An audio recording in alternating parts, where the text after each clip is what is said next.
Hello, Chaplain residents. This is Chaplain Jessup, and I want to welcome you to our time together as we look at some of the written requirements and components of CPE.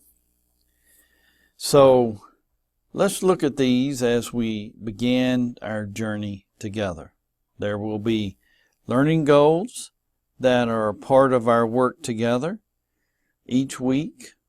We will be establishing our learning goals at the beginning of the semester. And then we will be doing case conference reports together.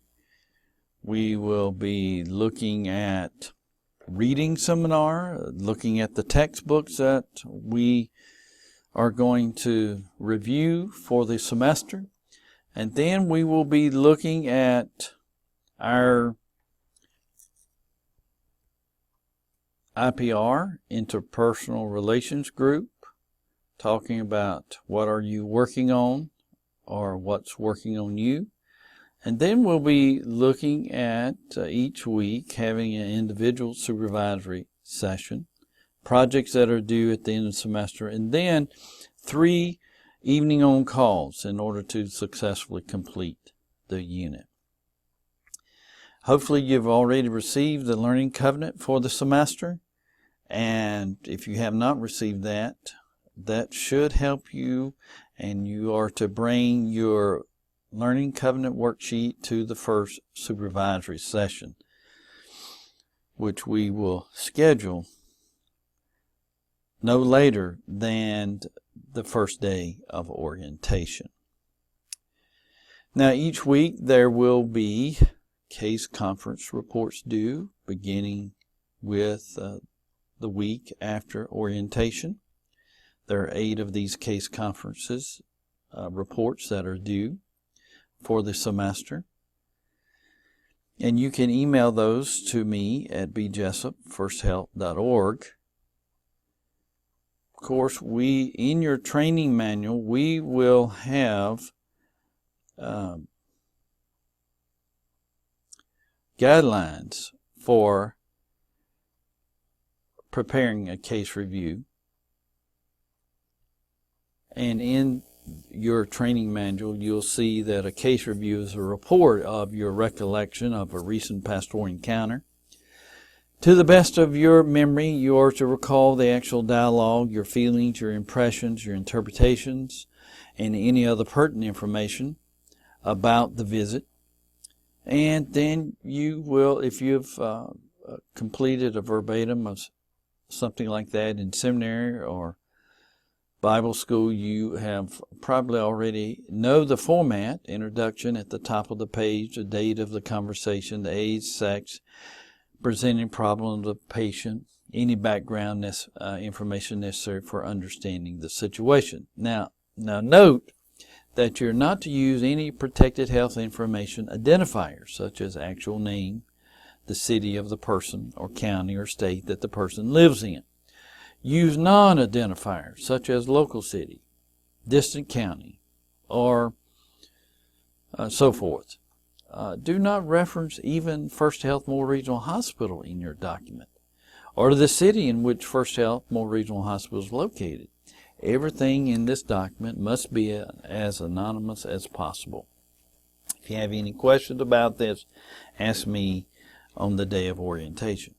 Your purpose of your visit and your observations as you enter the room, including sights and sounds, smells, seating arrangement of people, and general impressions as you enter the room. Now, once you get into the heart of the case review, it is the dialogue that you remember that took place between you and the person that you're ministering to.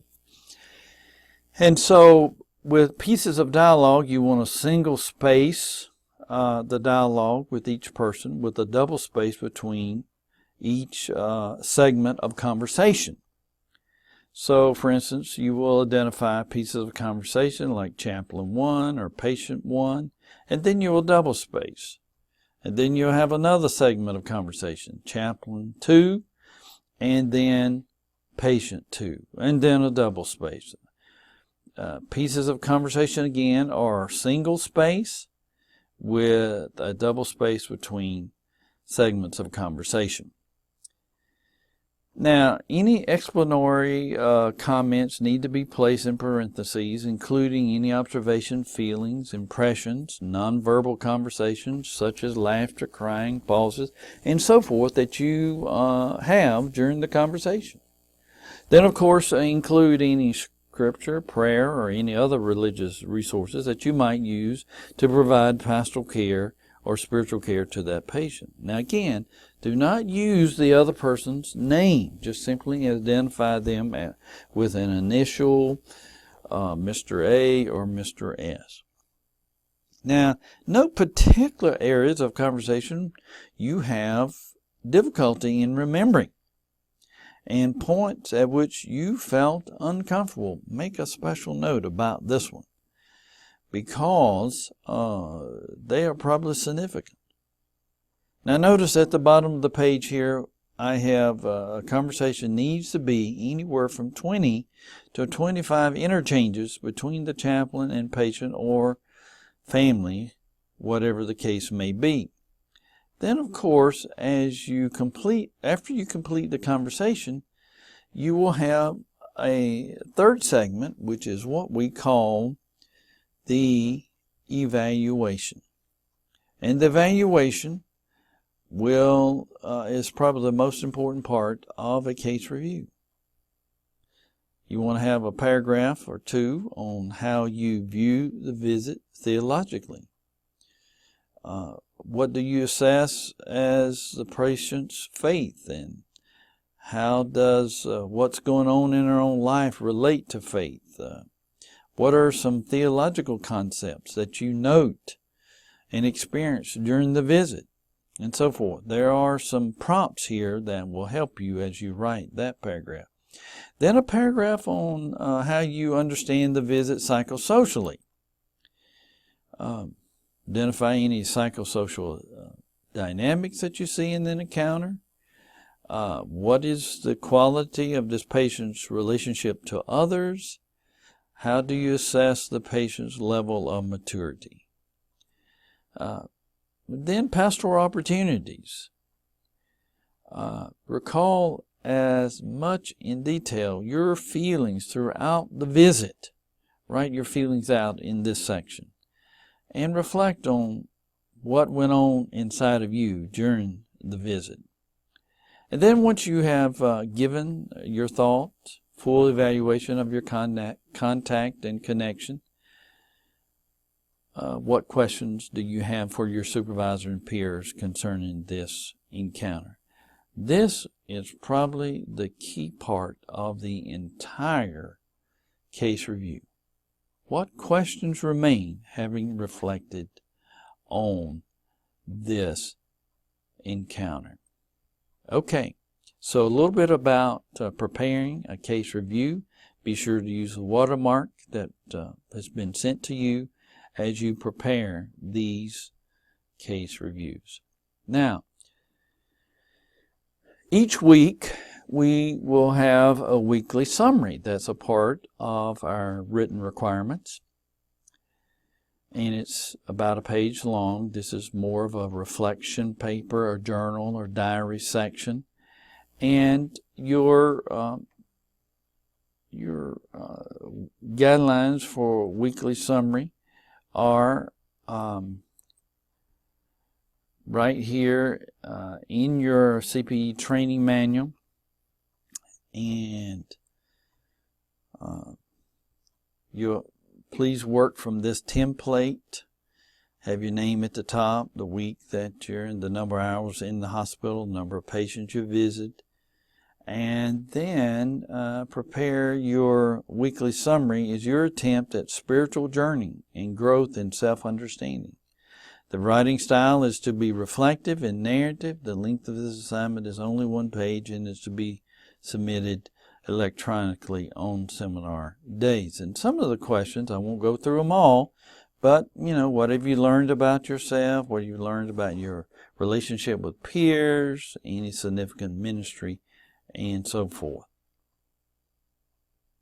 weekly summary is due each week as a part of the overall written requirements. And then each week we will be doing reading seminar, and as you begin to prepare your lessons for the reading seminar session, I will ask that you follow the basic outline 1, 2, 3. As a leader of the day, engage your peers around 3 central concepts, facts in the reading. Seek consensus from the group about these 3. And 2, identify 2 aspects of reading that you did not understand. Once each peer has identified their 2 aspects, lead the group in helping clear up these ideas for each other. And then thirdly, identify a question that you'd like to ask the author. After each person has identified their question, the group needs to decide which one of these would be presented or most interesting to be presented to the author. So the guidelines for the reading seminar, and each day that we're in session, we will be doing reading seminar of all 3 texts. Okay, the project at the end of the semester is an independent study guide, and so you will have an opportunity to work on the project throughout the semester, and once you come down to the end of the semester, you will share that with others within the group. You'll be given some didactic time during the Wednesday sessions to share what you have learned. And the project needs to have a thesis that you want to investigate, that you feel will help you in your development of your pastoral care skills. What area of your pastoral care competency would you like to improve on? And so look over the list and see what kinds of issues and areas of growth in your pastoral care ministry you'd like to develop. And once you've defined a problem, decide on your research methodology, research your hypotheses, and in your project presentation during seminar session, describe your project, describe your methodology and research, and summarize your learnings and findings from your research. Again, if you have any questions about the project, please let me know. Okay, let me get in one more thing here before we close our session for today, because I think this will give you a good heads up on our work together on Wednesday. So within, as part of the overall work, we will have a daily CPE log, which looks something like this. And at the top of the page, you'll see somewhere in this section, you'll have your name written in there. And for those of you who are here between, sorry about that.